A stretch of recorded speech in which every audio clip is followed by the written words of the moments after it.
आठौं जिल्लामा कहीँ कुनै झडप पनि सुनिएन, बुथ पनि कब्जा भएन र शान्ति सुव्यवस्थित भएर निर्वाचन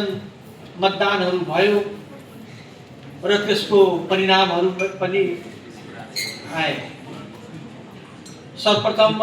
मध्य प्रदेश सरकारको तर्फबाट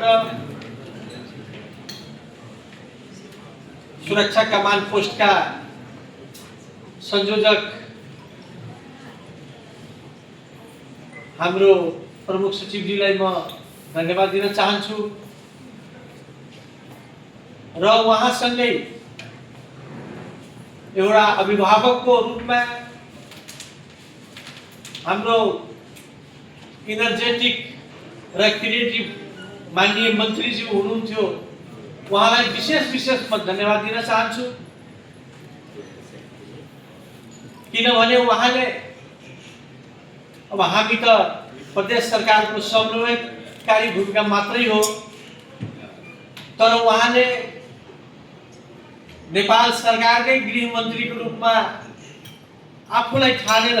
यो जिम्मेवारी मेरो हो, यो जिम्मेवारी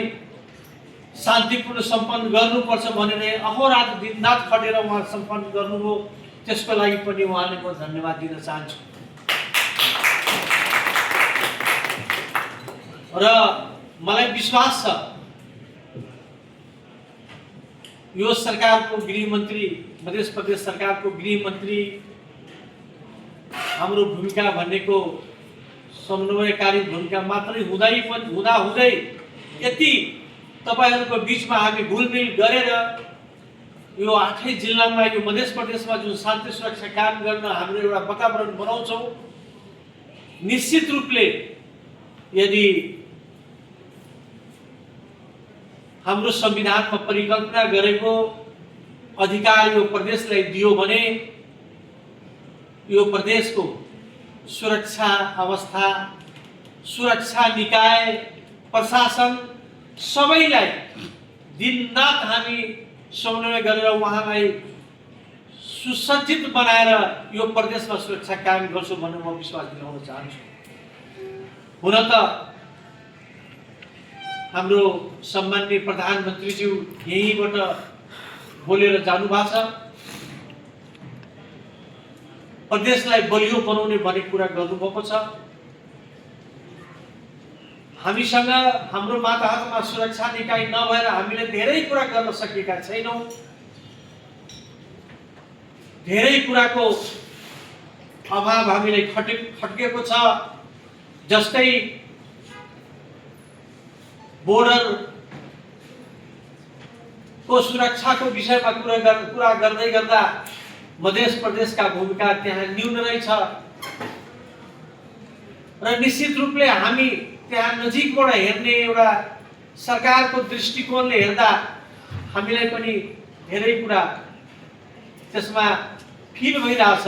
वास्तवमा यो मध्य प्रदेशको मातहतमा भएको भए हामी अझ यसलाई सुधारेर यो बोर्डरमा भइरहेको विकृतिहरू, भइरहेको तस्करी वा भइरहेको जुन एक प्रकारको आवत जावत छ, जस्तै